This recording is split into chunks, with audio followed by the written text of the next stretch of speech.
cakupannya apa, macam-macam.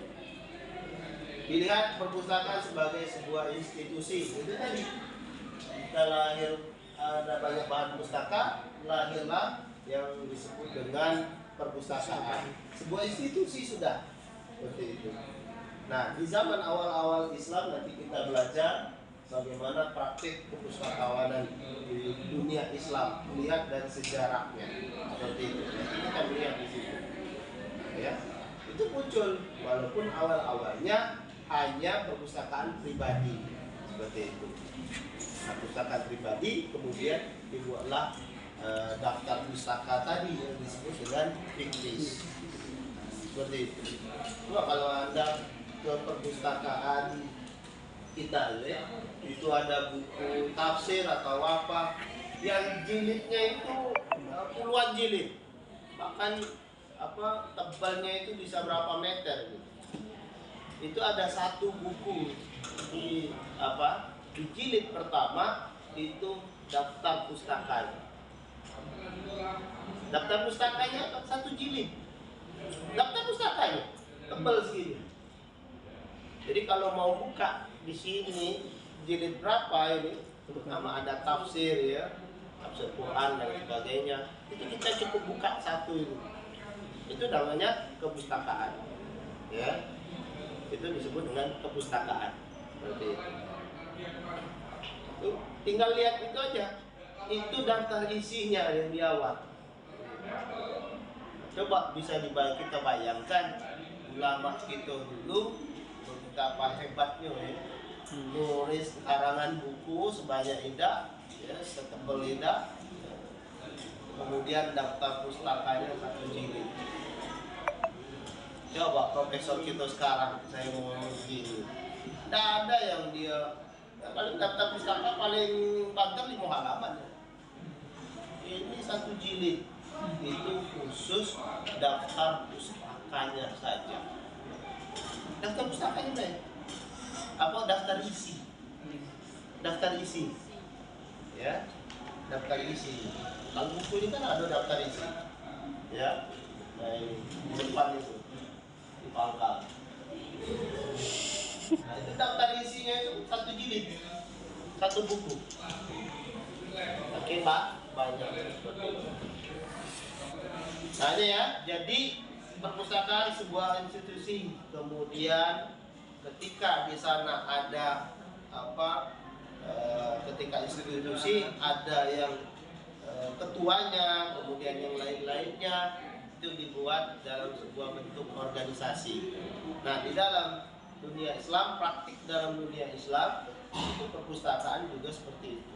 Jadi ada namanya kepala perpustakaan. Ini Anda bisa baca At-Tarikh Al-Maktabat. Ini saya buku ini ya. Mu'alifnya Al-Bagir.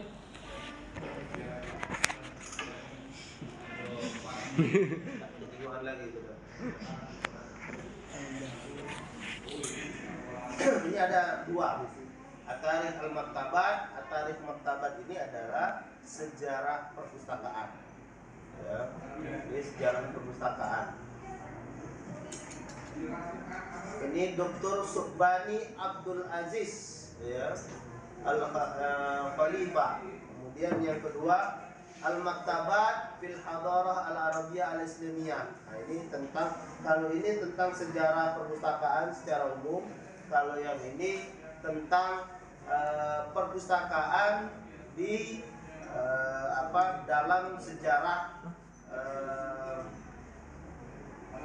dalam sejarah peradaban Islam. Ya. Al-Maktabat fil Hadarah Al-Arabiyah Al-Islamiyah. Jadi ini perpustakaan di Hadarah itu adalah peradaban. Ya. Al-Arabiyah Al-Islamiyah itu berarti peradaban Islam. Jadi saya di sini. Itu ada yang namanya kepala perpustakaan, ada ya, asistennya juga ada dan lain sebagainya. Ada struktur organisasi ya seperti itu. Nah, itu sudah masuk dalam organisasi. Ya. Kemudian perkembangan perpustakaan itu sendiri, ya. Fungsi dan peranan perpustakaan di tengah masyarakat. Ya. Kalau sekarang Anda mungkin mendengar dan tahu dengan istilah yang istilah inklusi, perpustakaan berbasis inklusi sosial. Ini yang pernah kalian dengar ya. Itu peranan perpustakaan, bagaimana perpustakaan atau hadirnya perpustakaan itu bisa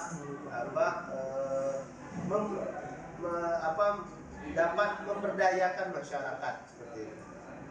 Tadi ekonominya lemah, dengan hadirnya perpustakaan, program-program perpustakaan, sehingga masyarakat berproduktif, baik secara ekonomi dan lain sebagainya. Secara sosial, hadirnya perpustakaan sehingga meningkatkan kesejahteraan masyarakat di situ dan sebagainya. Seperti itu, ya. Dan lain sebagainya. Di sini perpustakaan sebagai organisasi koleksi, bagaimana cara mengelola, menyimpan dan lain sebagainya. Itu disebut dengan praktik dalam ilmu perpustakaan. Ada sistem temu kembali. Nah, sistem temu kembali ini juga begitu. Ketika ada seorang ulama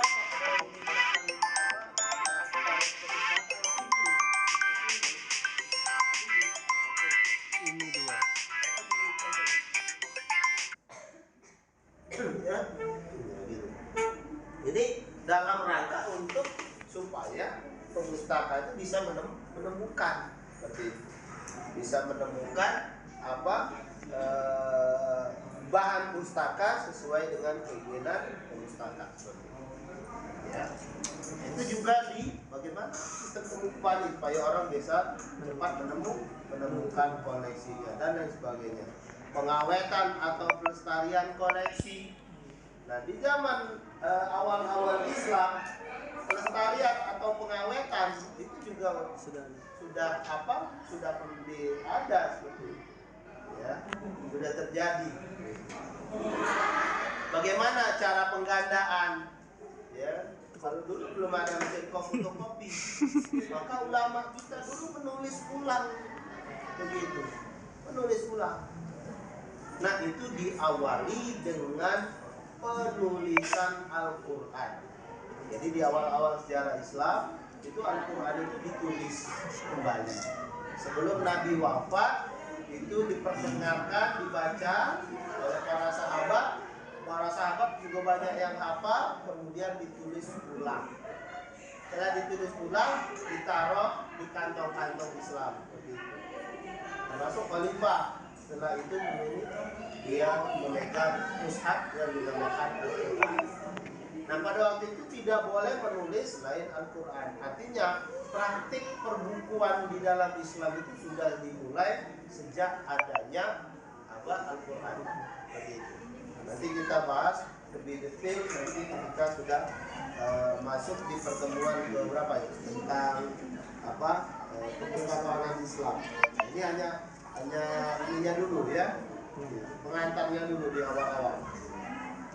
Baru ya setelah praktek keilmuan itu ada, baru muncul istilah kepustakawanan, yaitu hal-hal yang berkaitan dengan pustakawanan seperti profesi dan penerapan ilmu. Itu istilah kepustakawanan. Jadi bagaimana ilmu itu diterapkan, di situ ada profesi dan lain sebagainya, berhubungan dengan praktik yang ada di perpustakaan, maka itu istilahnya dengan kepustakawanan. Nah, istilah kepustakawanan di dalam Islam menurut yang dalam buku Pak Agus Rifai itu ada dua menurut dia. Ya, dia mengutip juga dari ini, ada dua hal kalau kita mempelajari kepustakawanan Islam. Yang pertama itu melihat pada aspek sejarah. Ya. Jadi aspek sejarah. Artinya yang berhubungan dengan perpustakaan tadi, adanya pustaka, bagaimana di dalam sejarah Islam awal-awal munculnya buku di dalam Islam, itu satu. Ya. Kemudian adanya perpustakaan ini pada aspek sejarah. Ada perpustakaan namanya Bait Al-Hikmah, ada Khizanah dan lain sebagainya. Mengapa mengambil nama itu ada aspek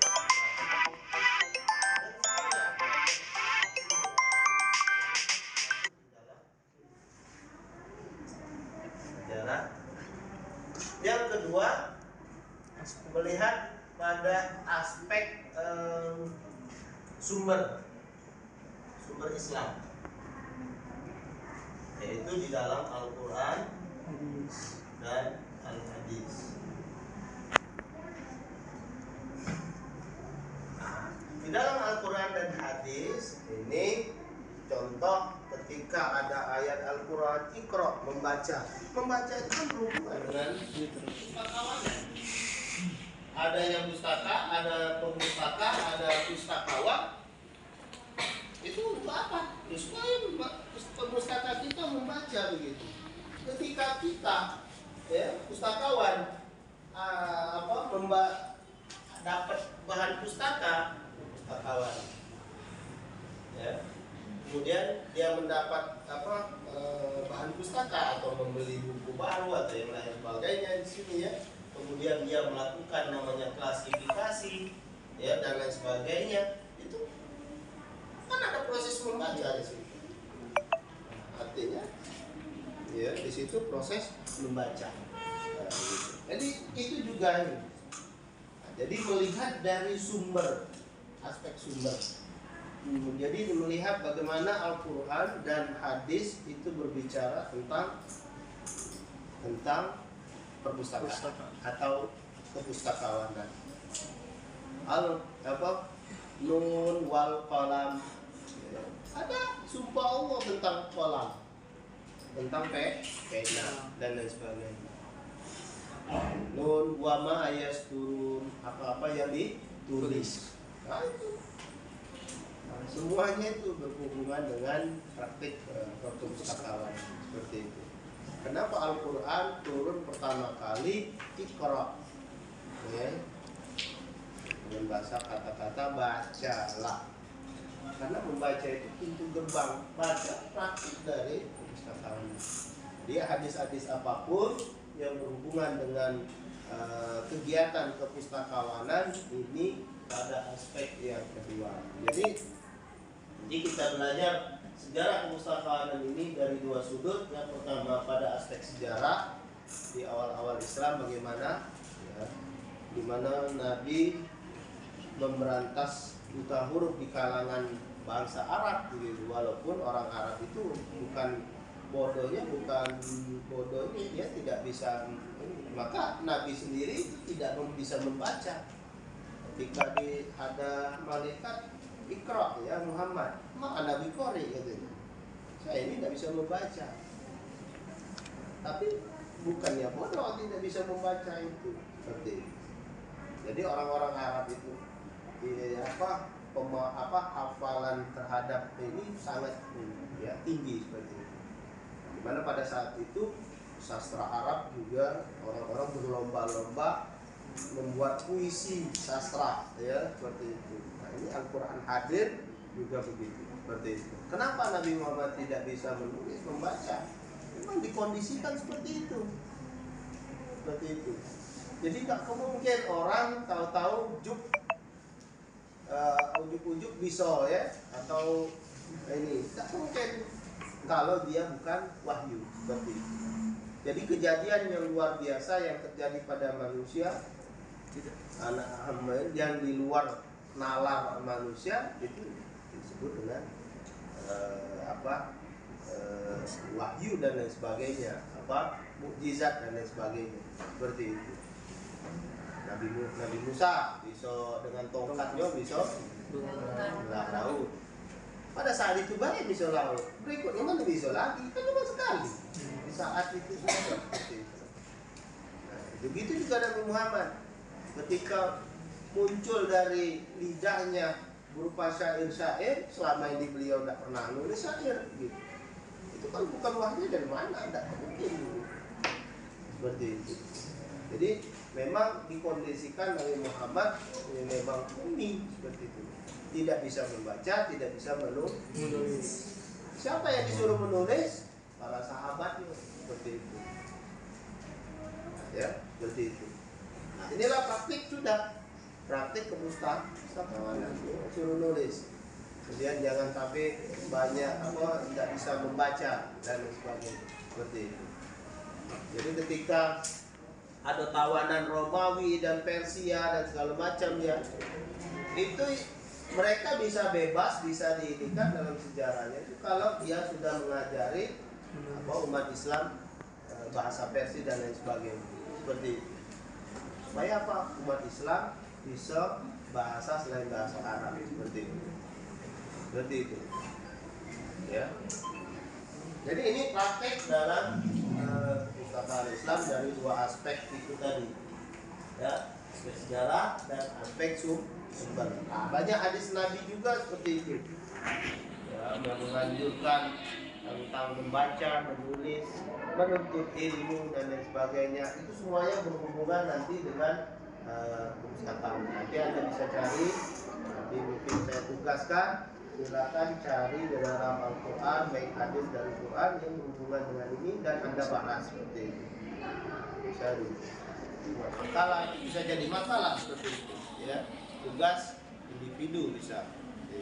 Jadi cari hadis dan lain sebagainya, ya, seperti itu. Itu yang berhubungan dengan praktik perpustakawanan, ya. Banyak istilah-istilah yang ada di dalam Al-Quran itu yang berhubungan dengan istilah-istilah yang ada di perpustakaan, seperti itu. Ya, istilah perpustakaan. Sama dengan ini, ada juga hadis Nabi, ya, atau dia, saya tidak salah di Al-Quran. Apabila datang seorang munafik, ya, atau orang kafir kepada kamu, kemudian dia memberikan kabar, memberikan berita, memberikan informasi, maka di dalam Al-Quran kita disuruh tabayun. Ya, tabayun, koreksi, cross check dulu informasi. Jangan sampai kalau sekarang viral hoax, ya zaman Nabi dulu sudah ada, Al-Quran sudah mengatakan itu jangan sampai kemakan hoax. Nah, orang yang belajar di perpustakaan, hoax itu apa? Sumbernya tidak jelas. Kalau kita belajar di perpustakaan atau kita sebagai pemustaka atau pustakawan, kita kan sumbernya harus jelas, begitu. Sumber jelas itu ya catatan kepustakawanannya jelas. Jadi kalau nulis ya harus jelas di mana ini sumbernya. Tidak bisa asal nulis-nulis, tidak bisa seperti itu. Nah, jangankan orang munafik yang memberikan informasi begitu. Siapapun memberikan informasi harus tabayun. Dalam kita ada mata kuliah namanya penelusuran, sarana penelusuran informasi. Harus jelas dulu di mana informasinya. Itu bisa dicari, bisa ini. Ya. Kenapa?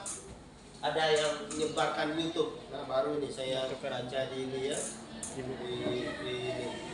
Ferdi Sambo mati. Ya. Kemudian Baradae katanya melayat. Ini mana itu informasi itu? Itu bisa dilacak. Siapa yang pertama kali menyebarkan sumber itu? Bisa dilacak dari jaringan ini, jejak elektroniknya. Ketika dia di-share masuk ke YouTube, siapa yang nge-share-nya? Kan ada ini. Siapa yang menguploadnya itu? Bisa. Itu bisa ditelusuri sampai kemana itu. Artinya sumbernya itu bisa ditelusuri. Siapa yang pertama kali membuat? Maka dalam dunia cyber itu di kepolisian, ya. Kenapa orang ketika nyebarkan apa itu bisa ketangkap?